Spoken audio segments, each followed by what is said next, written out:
एक x police officer जो कि किस्मत से पैदा होने के साथ ही नर्क के दरवाजों का रखवाला बन गया था। इसके बारे में उसको कुछ भी पता नहीं होता, लेकिन एक दिन अचानक से अर्थ पर नर्क का दरवाजा खुल जाने से उसकी पूरी की पूरी लाइफ बदल जाती है। डीमंस नर्क से भागकर अर्थ पर आकर लोगों को पोजेस करने लग गए थे और रखवाले की सोल को जिंदा और मरे हुए लोगों की बीच की एक दूसरी दुनिया में भेज दिया गया था, जहाँ पर बहुत बड़े बड़े ह्यूमनॉइड मॉन्स्टर्स भटकती हुई सोल की गर्दन तोड़कर उन्हें खाते थे ताकि वो लोग अपना पेट भर सके। अब वो रखवाला रियल दुनिया में वापस कैसे आएगा और क्या दुनिया बच पाएगी या नरक के शैतान इस पूरी दुनिया को बर्बाद कर देंगे, वो सब जानने के लिए हमें थोड़ा सा पीछे जाना पड़ेगा।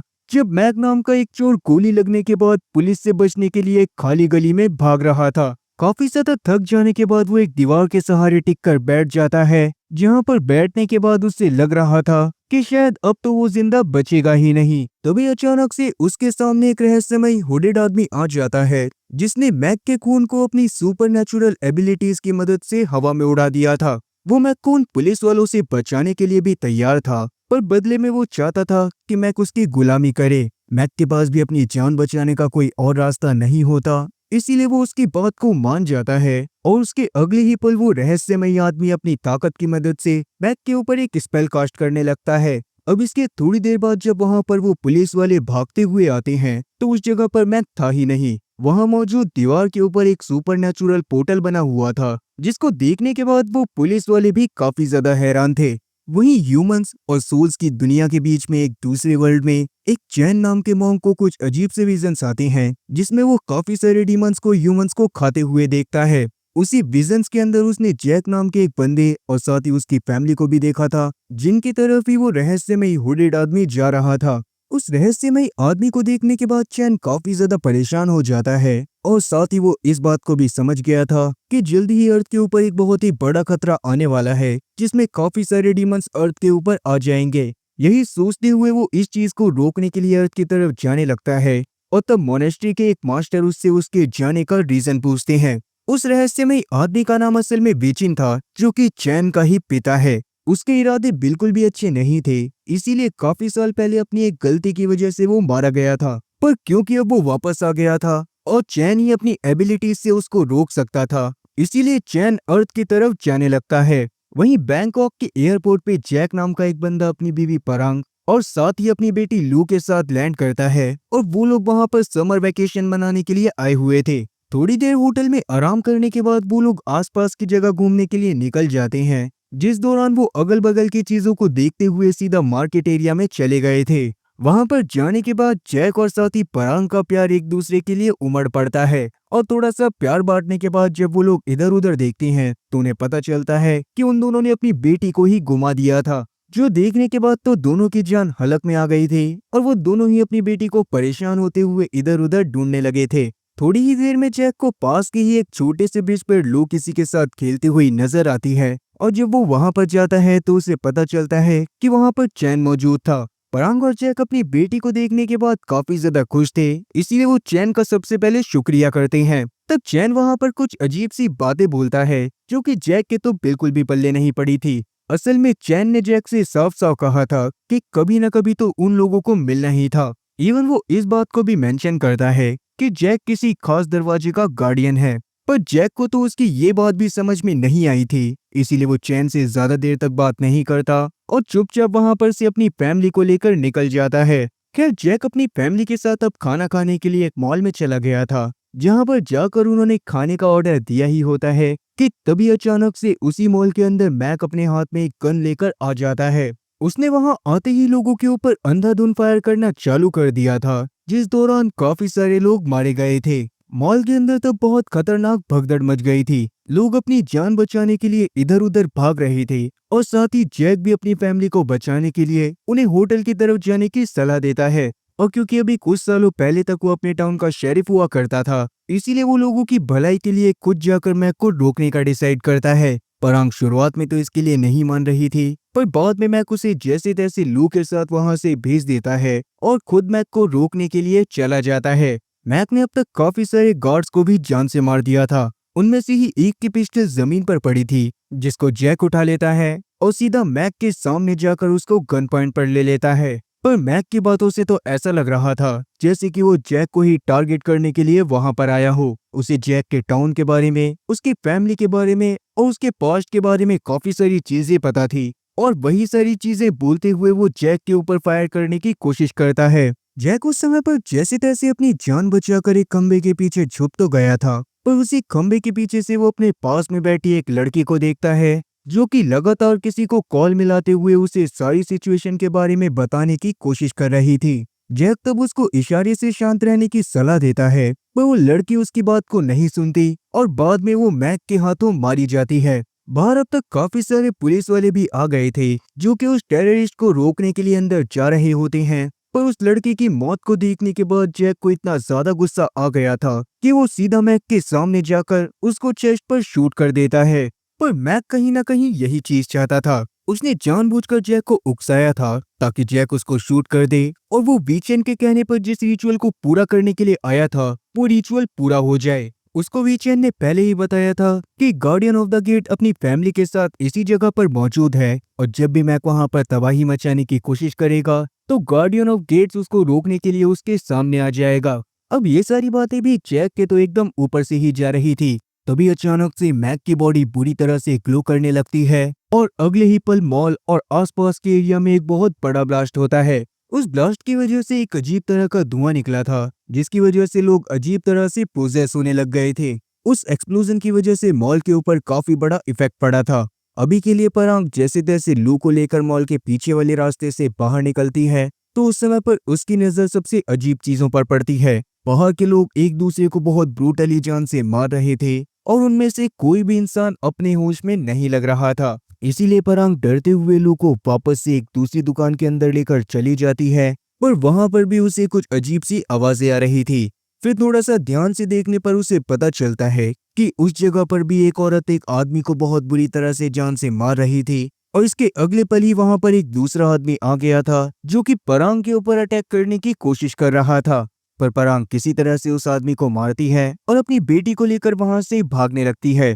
पर उस समय पर और भी काफी सारे एग्रेसिव लोग थे जो कि उनकी तरफ बढ़ रहे थे। इसीलिए पराग जैसे तैसे एक्सीलरेटर की ग्रिल से लू को नीचे उतारती है और बाद में उन आदमियों से बचते हुए खुद भी नीचे आ जाती है। वहीं उस एक्सप्लोजन के बाद आगे जब जैक की आंख खुलती है तो उसके सामने एरिक नाम का एक पुलिस वाला होता है जो कि एक्सप्लोजन के जस्ट पहले मॉल में घुसा था। उन दोनों में से ही किसी को भी ये बात समझ में नहीं आ रही थी कि आखिरकार वो लोग इतने बड़े एक्सप्लोजन में सरवाइव कैसे कर गए।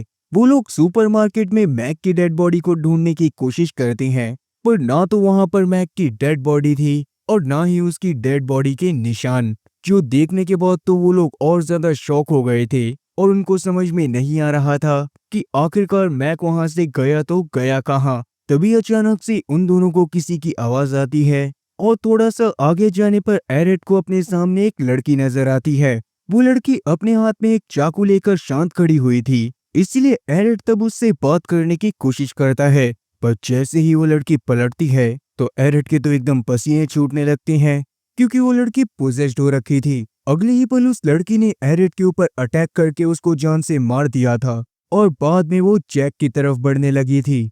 जैक तब उसको काफी बार शूट करने की भी कोशिश करता है, पर ऐसा लग रहा था जैसे कि वो लड़की अमरौती खाकर आई हो, क्योंकि काफी बार शूट करने के बावजूद भी उसको कुछ भी नहीं होता और वो जैक के ऊपर अटैक कर ही देती है। पर जैक किसी तरह से उसको जमीन पर गिराता है और वहां से भागने लगता है, पर उसके अगले ही पल वो एक बार फिर से खड़ी हो गई थी और इस बार वो दीवार के ऊपर उल्टी लटक कर जैक का पीछा कर रही थी। इस बार जब वो जैक के ऊपर अटैक करती है तो जैक उसके फेस की तरफ काफी बार फायर भी करता है, लेकिन इससे भी उस औरत को कुछ भी नहीं होता, जो देखकर जैक एक बार उसे अपने से दूर करते हुए वहां से भागने की कोशिश करने लगता है। वो ऊपर की तरफ भागते हुए बाथरूम के पास आ गया था क्योंकि उसे लग रहा था कि शायद उसकी फैमिली अभी तक भी वहां पर छुपी हुई होगी, लेकिन पराग पहले ही लू को लेकर जैक के ही कहने पर होटल की तरफ जाने लग गई थी।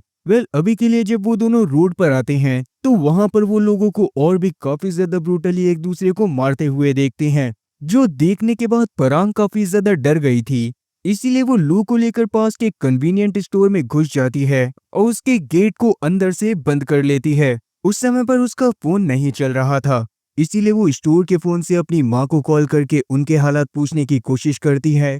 पर उसी बीच अचानक से एक दूसरा पोजेस्ड आदमी कन्वीनियंट स्टोर में आ गया था। वो लू की तरफ बढ़ ही रहा होता है कि तभी पीछे से परांग उसके ऊपर अटैक कर देती है और वो लू के साथ उस कन्वीनियंट स्टोर से निकलकर एक बस अड्डे के पास आ जाती है। तब अचानक से उन लोगों को पास में एक बस खड़ी हुई दिखाई देती है जिसमें और भी काफी सारे नॉर्मल लोग बैठे हुए थे। इसीलिए वो दोनों भी उस बस में जाकर बैठ जाते हैं। पर उस बस का ड्राइवर उस बस को चला नहीं सकता था क्योंकि उस बस की चाबी असल में एक बैग में थी जो कि उस बस के बाहर ही गिरा हुआ होता है। पर बाहर के माहौल को देखकर किसी की भी हिम्मत नहीं हो रही थी कि वो बाहर जाकर उस बैग को लेकर वापस आ सके। तो पराग खुद उस बैग को लाने का डिसाइड करती है और बाहर जाकर जैसे तैसे उस बैग को लेकर वापस आने लगती है। लेकिन वो बस में चढ़ पाती उससे पहले ही रोड पर मौजूद काफी सारे एग्रेसिव लोगों ने उसको खींचना चालू कर दिया था और वो उसको अपने साथ पकड़कर बस के पीछे ले गए थे। लू तो ये देखकर बहुत जोर जोर से रोने लगती है।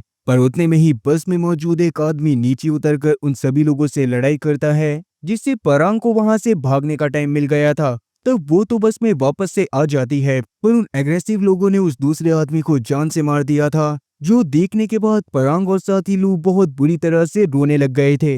वहीं जैक के पीछे इस बार भी जब वो खतरनाक वूमेन आती है तो जैक इस बार जैसे तैसे उसको एक खंबे से बांध देता है। पर उसके बाद भी वो थोड़ा सा आगे गया ही था कि तभी अचानक से उसको उस वूमेन की आने की आवाज आती है। इसीलिए वो जल्दी से पास में छुप जाता है और फिर जब काफी देर ढूंढने के बाद भी उस वूमेन को जैक कहीं पर नहीं दिखाई देता तो वो वूमेन एक खंबे के पास जाती है और वहां पर एक अजीब तरह का सुपरनैचुरल पोर्टल बनाकर वहां से गायब हो जाती है। अब उस मॉल से बाहर निकलने के बाद जैक सीधा उस बस टर्मिनल के पास आ गया था जहां पर थोड़ी देर पहले पराग और साथी लू गए थे।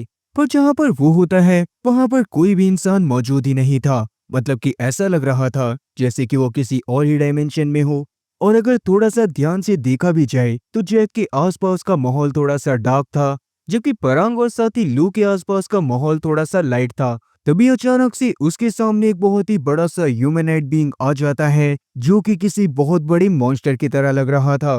वो लगातार जैक के ऊपर अटैक करने की कोशिश करता है और जैक उससे लगातार बचकर भागने की कोशिश में जुट जाता है। शुरू में तो वो ह्यूमनॉइड क्रीचर अपने सामने आने वाली हर एक चीज को बर्बाद करे जा रहा था पर जैक अभी के लिए जैसे तैसे पास की एक जगह पर छुपकर उस ह्यूमनॉइड क्रीचर से बचने में कामयाब हो जाता है। वहीं वो बस का ड्राइवर बस को लेकर एक ऐसी जगह पर आ गया होता है जहां पर आगे का रोड पूरी तरह से खराब हो रखा था और वहां पर काफी सारी एक्सीडेंटल कार्स पड़ी हुई थी। मतलब कि अब उस बस को आगे लेकर नहीं जाया जा सकता था। इसीलिए तब पराग और लू बस से उतरकर पैदल ही होटल की तरफ जाने का डिसाइड करते हैं। दूसरी तरफ जैक के पीछे एक बार वापस से वो ह्यूमनॉइड क्रीचर लग जाता है और जैक भागते हुए एक ऐसी गली के अंदर पहुंच जाता है जहां पर से वो अब आगे नहीं जा सकता था। वो ह्यूमनॉइड क्रीचर उसके ऊपर अटैक करने ही वाला था कि तभी अचानक से पास में एक गेट ओपन होता है और वहां पर से चैन निकलकर जैक को उस गेट के अंदर ले जाता है। अंदर जाने के बाद चैन के हिसाब से जैक अब एक सेफ प्लेस पर था।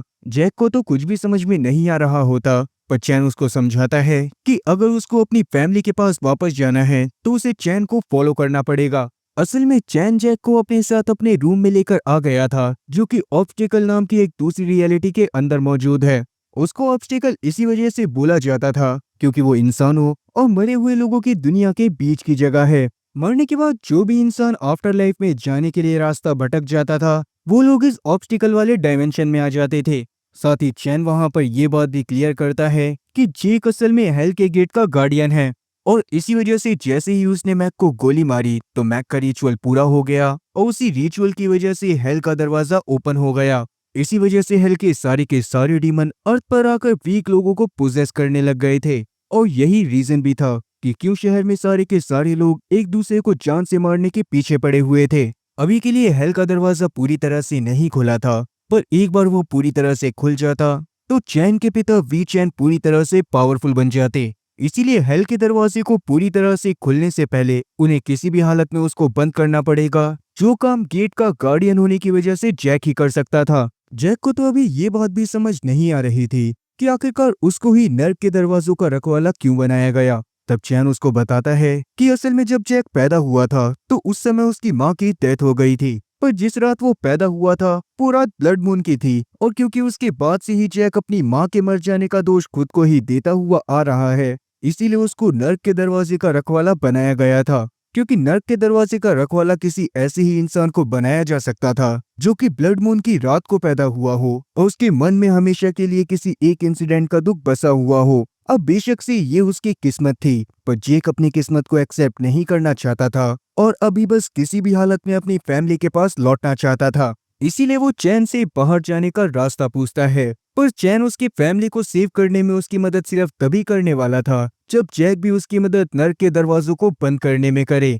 तब जैक भी इस पर मान जाता है। दूसरी तरफ परांग और साथी लू भी अपने होटल में पहुंच गए थे, पर वहां पर जब वो अपने रूम की तरफ जा रहे होते हैं तभी अचानक से उनके ऊपर दो पोजेस्ड आदमी हमला कर देते हैं। तब परांग एक ट्रॉली की मदद से उन दोनों को मारती है और जैसे तैसे लू को अपने साथ लेकर सेफली रूम में चली जाती है। अंदर की खिड़की से जब वो लोग बाहर के शहर का नजारा देखते हैं तो उनकी तो पूरी तरह से रूह कांप उठती है, क्योंकि शहर तो पूरी तरह से बर्बाद हो चुका था और चारों तरफ सिर्फ तबाही का माहौल था। परांग तब वहां पर वापस से एक बार अपनी माँ को कॉल करने की कोशिश करती है, पर उस होटल की लाइन भी बिजी आ रही थी। बेचारी लू तो ये सारी चीजें देखकर काफी ज्यादा डर गई होती है, इसीलिए परांग उसको अभी संभालने की कोशिश करने लगती है।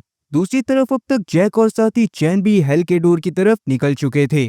तब रास्ते में चैन जैक को बताता है कि उसके पिता वी चैन इस तरह के कैसे बन गए। असल में पहले के टाइम पर वो भी मॉन्की हुआ करते थे, पर वो पूरी दुनिया में सबसे ज्यादा पावरफुल बनना चाहते थे। इसीलिए एक दिन उन्होंने अपने गुरु के पास से दो स्क्रिप्चर को चुरा लिया, जिसमें से एक में तो अमरता का ज्ञान था और दूसरे में सोल एनर्जी एब्जॉर्प्शन का। पर जब वी चैन ने उन स्क्रिप्चर्स को रीड करके उनके ज्ञान को हासिल करने की कोशिश करी तो उस वक्त उसकी बॉडी पूरी तरह से खराब होने लग गई, क्योंकि असल में उसकी बॉडी तैयार ही नहीं थी कि वो इतने महान ज्ञान को झेल सके। उसके बावजूद जबरदस्ती उसने उस ज्ञान को कंज्यूम तो कर लिया, पर उसके बाद उसकी बॉडी खराब होने लग गई। इसीलिए अब उसको एक नई बॉडी की जरूरत थी। सोल एब्जॉर्प्शन वाले स्क्रिप्चर की वजह से उसे ये चीज तो अब पता चल गई थी कि अपने सोल को किसी और की बॉडी में ट्रांसफर कैसे करा जाता है। इसीलिए अब वो सीधा चैन को मारने के लिए निकल जाता है, क्योंकि अब वो अपने आप को जिंदा रखने के लिए अपने सोल को चैन की बॉडी में डालना चाहता था। पर वो चैन के ऊपर रिचुअल कर ही रहा था कि उतने में ही चैन की माँ ने पीछे से आकर वी चैन के ऊपर अटैक कर दिया, जिसकी वजह से उसका पूरा रिचुअल बर्बाद हो गया। इससे चैन की जान तो बच गई थी, पर उसके अंदर वी चैन का काफी सारा ज्ञान आ गया था। और रही बात वी चैन की, तो वी चैन उस रिचुअल के खराब हो जाने की वजह से बीच में ही मारा गया था, पर अभी वो जैसे तैसे वापस लौट आया है। इसीलिए अगर एक बार पूरी तरह से नर्क का दरवाजा खुल जाता है तो वो भी अपनी सारी पावर्स का यूज कर पाएगा और पूरी दुनिया को बर्बाद करके छोड़ेगा। अब वो इस बारे में बातें कर ही रहे होते हैं कि तभी अचानक से पास की एक बिल्डिंग से उन्हें एक औरत के चिल्लाने की आवाज आती है, जिसको सुनने के बाद चैन तो उसकी आवाज को इग्नोर करने को बोलता है, पर जैक उसकी बात को नहीं सुनता और बिल्डिंग के अंदर चला जाता है। चैन तब जैक के पास जाने की कोशिश कर रहा था, पर नीचे अचानक से उसको एक मॉन्स्टर घेर लेता है और चैन उससे लड़ाई करने लगता है। वहीं ऊपर जैक पहुंच गया था, पर उसके सामने भी काफी सारे क्रीचर आ गए थे, जिनको जैक डंडे से मारते हुए किसी तरह से उस औरत के पास पहुंच जाता है। वहां पर जाकर वो उस लड़की को देखकर एकदम दंग रह जाता है, क्योंकि वो औरत असल में वही मॉल वाली औरत थी जिसको जैक शांत रहने को बोल रहा था, पर बाद में उसकी आवाज सुनकर मैक ने उसको जान से मार दिया था। शुरू में तो उस लड़की को अपने बारे में कुछ भी याद नहीं रहता, पर बाद में अचानक से उसको याद आता है कि मॉल में वो उस समय पर अपने एक्स बॉयफ्रेंड को कॉल करने की कोशिश कर रही थी, क्योंकि उसने उसको चीट करा था। वो दोनों इससे आगे कोई बात कर पाते कि उससे पहले ही वहां पर वो बड़ा सा ह्यूमनॉइड क्रीचर आने लगता है, जिसको देखकर वो लोग नीचे जाने की कोशिश करने लग गए थे। लेकिन उससे पहले ही वो ह्यूमनॉइड क्रीचर उनके पास पहुंचकर आसपास की चीजों को डिस्ट्रॉय करने लगता है, और अब जैक और वो औरत उससे बच पाते उससे पहले ही उस क्रीचर ने उस औरत को पकड़कर उसकी गर्दन को तोड़कर खा लिया था। तब तक वहां पर चैन भी आ गया था, जो कि उस क्रीचर के वहां से जाने के बाद जैक को अपने साथ एक खाली जगह पर ले जाता है। वहीं पर चैन जैक को एक्सप्लेन करता है कि असल में उसने जिस लड़की को देखा वो मॉल वाली लड़की की भटकी हुई सोल थी, जो कि इस दुनिया में आ गई थी, और उस मॉन्स्टर जैसे क्रीचर को पेता बोला जाता है, जो कि भटकी हुई रूहों को खाकर ही अपना पेट भरा करता था, और अभी थोड़ी देर पहले उसने उस लड़के की सोल को खा लिया था। यहाँ पर चैन एक और सबसे शॉकिंग बात भी रिवील करता है कि असल में रियल दुनिया में जो एक्सप्लोजन हुआ था उसमें जैक भी मारा गया था। उसकी सोल भी भटक कर ऑब्स्टेकल में ही आ गई है और अभी के लिए बाहर जाने का कोई भी रास्ता नहीं है। ये बात सुनने के बाद तो जैक के पैरों तले जमीन खिसक गई थी। वो काफी ज्यादा पैनिक कर रहा था और उसको बस अपनी फैमिली की काफी ज्यादा याद आ रही थी। तब चैन जैसे तैसे उसको शांत करवाते हुए बताता है कि जल्दी ही वो लोग फिजिकल वर्ल्ड यानी कि अर्थ पर जाने वाले हैं, जहां पर जाने के बाद वो पहले अपनी फैमिली की मदद कर सकता है, पर बाद में उसको नरक के दरवाजे को बंद करने में चैन की मदद करनी पड़ेगी। पर क्योंकि जैक अब उस दुनिया से बिलोंग नहीं करता था, इसीलिए चैन को जैक को फिजिकल वर्ल्ड में लेकर जाने के लिए किसी मरे हुए इंसान की डेड बॉडी की जरूरत पड़ने वाली थी। हालांकि जैक की बॉडी में भी उसकी सोल को डाला जा सकता था, पर जैक की बॉडी तो अभी फ्री थी ही नहीं। वीचैन ने पहले ही मैक के मरने के बाद मैक की सोल को जैक की बॉडी में डाल दिया था और अभी के लिए मैक जैक बनकर परांग और साथी लू के पास गया था। परांग और लू तो जैक के आने पर काफी ज्यादा खुश हो जाते हैं, पर उन्हें पता ही नहीं था कि जैक की बॉडी में असल में मैक उनके पास आया है। वहीं फिजिकल वर्ल्ड में जाने के लिए चैन जैक को अपने साथ एक थिएटर की तरफ लेकर जा रहा था, जहां पर से ही फिजिकल वर्ल्ड का पोर्टल खोला जा सकता था। पर थिएटर के अंदर पहुंचने पर काफी सारे उड़ने वाले मॉन्स्टर उनके ऊपर अटैक कर देते हैं और तब जैक और साथी चैन को उनसे काफी बुरी तरह से लड़ाई करनी पड़ती है। पर फाइनली वो लोग जैसे तैसे उस पोर्टल वाले एरिया के पास पहुंच जाते हैं और बाकी मॉन्स्टर्स के उनके ऊपर अटैक करने से पहले ही चैन अपने शाफ्ट की मदद से फिजिकल वर्ल्ड के पोर्टल को ओपन करके जैसे तैसे जैक को फिजिकल वर्ल्ड में ले जाता है। रियल वर्ल्ड का माहौल भी काफी ज्यादा खराब था, इसीलिए जैक तुरंत ही अपने होटल की तरफ जाने लगता है, जहां पर रास्ते में वो एक शीशे में अपनी बॉडी को देखने के बाद काफी ज्यादा शॉक था। अब बेशक से जैक फिजिकल वर्ल्ड में आ तो गया था, पर वो किसी मरे हुए इंसान की डेड बॉडी में ही आया था। उसकी रियलिटी को सिर्फ शीशे के अंदर ही देखा जा सकता था, इसीलिए जब भी वो शीशे के सामने आता सिर्फ तभी उसकी असली बॉडी दिखाई देती। वहीं मैक को अपने रिचुअल को खत्म करने के लिए गार्डियन के ब्लड की जरूरत थी, इसीलिए वो लू को किडनैप करने के लिए आया होता है ताकि उसका सैक्रिफाइस करके वो अपने रिचुअल को पूरी तरह से खत्म कर सके। वो परांग और लू को सेफ प्लेस के बहाने कहीं पर लेकर जा रहा था और वो दोनों भी अनजाने में उसके साथ जाने के लिए तैयार हो गए थे। चैन और जैक जब तक ऊपर पहुंचते हैं तब तक मैक वहां पर से परांग और साथी लू को लेकर नीचे जा चुका था। चैन की नजर जैसे ही नीचे मौजूद परांग और लू के ऊपर पड़ती है, वैसे ही वो जैक के साथ नीचे जाने लगता है। जैक उस समय पर परांग और लू को रोकने की कोशिश कर रहा था, पर परांग उसको उनसे दूर रहने को बोलती है, क्योंकि उसे ये बात नहीं पता थी कि जैक की सोल अभी उस मरे हुए आदमी की बॉडी में है। उतने में ही वहां पर मैक आ जाता है, जो कि जैक की बॉडी में था, और उसने वहां पर आते ही असली जैक के ऊपर अटैक करना चालू कर दिया था। उन दोनों की लड़ाई करते समय पास में लगे शीशे पर उन दोनों की ही असली रियलिटी दिखाई दे रही थी, पर परांग का उसके ऊपर बिल्कुल भी ध्यान नहीं जाता और वो उल्टा असली वाले जैक को ही गन पॉइंट पर लेकर उसको शूट कर देती है। जिसके बाद जैक की आंख एक बार वापस से ऑब्स्टेकल में खुली थी। वहां पर उसके ऊपर एक डीमन अटैक कर देता है और वो एक बार फिर से बेहोश हो जाता है। अब क्योंकि मैक के हिसाब से जैक का खतरा टल गया था, इसीलिए वो अपने असली रूप में आते हुए परांग और साथी लू को गन पॉइंट पर लेता है और बाद में पास में मौजूद एक पिलर के ऊपर एक अजीब सा पोर्टल बनाकर उन दोनों को उस पोर्टल के अंदर जाने को कहने लगता है। आगे जब जैक की एक बार वापस से आंख खुलती है तो वो अपने आप को चैन के हाइड आउट पर पाता है, जहां पर चैन उसकी जान बचाकर उसको ले आया था। उन लोगों के पास नरक के दरवाजे को बंद करने के लिए अब काफी कम टाइम बचा था, क्योंकि पहली बात तो विशेन के हाथ में अब तक लू लग गई थी और अगर विशेन अपने रिचुअल को एक बार पूरा कर लेता तो एक तो नर्क का दरवाजा पूरी तरह से खुल जाता और दूसरा विशेन के पास भी उसकी सारी शक्तियां लौट आती। इसीलिए वो लोग पास के एक मेंशन वाले एरिया के पास चले जाते हैं, जहां पर से ही वो रिचुअल वाली जगह पर जा सकते थे। उस समय पर प्रेता भी उसी मेंशन के पास ही घूम रहा था। उससे बचकर जैसे तैसे वो लोग पोर्टल वाले एरिया के पास जाते हैं और तब चैन अपने शाफ्ट की मदद से पोर्टल को ओपन कर देता है। वहीं वीचेन भी अभी लू का सैक्रिफाइस देने ही वाला था और उसके काफी सारे पोजेस्ड साथियों ने परांग को पकड़ रखा था। तभी अचानक से वहां पर जैक अपनी एक नई बॉडी में आ जाता है, जो कि एक फाइटर की बॉडी थी। आते ही उसने वहां पर मौजूद सभी लोगों को बुरी तरह से मारना पीटना चालू कर दिया था और कईयों को तो तुरंत ही मौत के घाट उतार दिया था। परांग भी उसका लड़ाई में साथ देती है और बाद में जैक जैसे तैसे करके मैक को भी जान से मार देता है।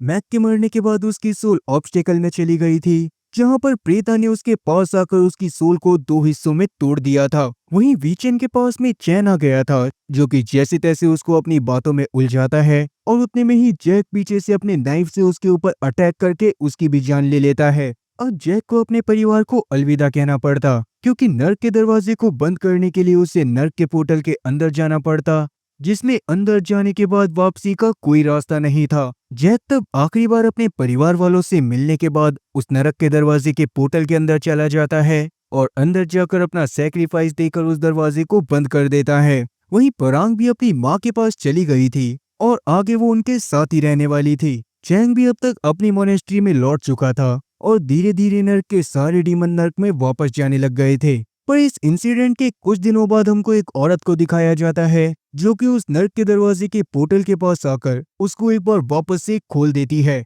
अब ये औरत कौन है और इसने नर्क के दरवाजे को वापस से क्यों खोला, वो सब हमें इस मूवी के अगले पार्ट में जानने को मिलेगा, जो कि अभी तो रिलीज नहीं होने वाला, क्योंकि ये मूवी भी अभी 2025 में ही आई है। बाकी अगर आपको ये पार्ट पसंद आता है तो जब भी इसका सीक्वल आएगा तो मैं अपने चैनल पर इसका सीक्वल करके भी जरूर डाल दूंगा। पर क्या स्टूडियो वालों को इस कहानी को कंटिन्यू करना चाहिए? कमेंट सेक्शन में इस बारे में अपनी राय जरूर बताना। बाकी उम्मीद है कि एक्सप्लेनेशन अच्छी लगी होगी, और अगर एक्सप्लेनेशन अच्छी लगी हो तो चैनल को सब्सक्राइब करना और बेल नोटिफिकेशन को ऑल पर सिलेक्ट करना और वीडियो को भी लाइक करना। मैं ऐसी ही और मजेदार एक्सप्लेनेशन वीडियोस लाता रहूंगा। खैर तब तक के लिए टाटा और गुड बाय।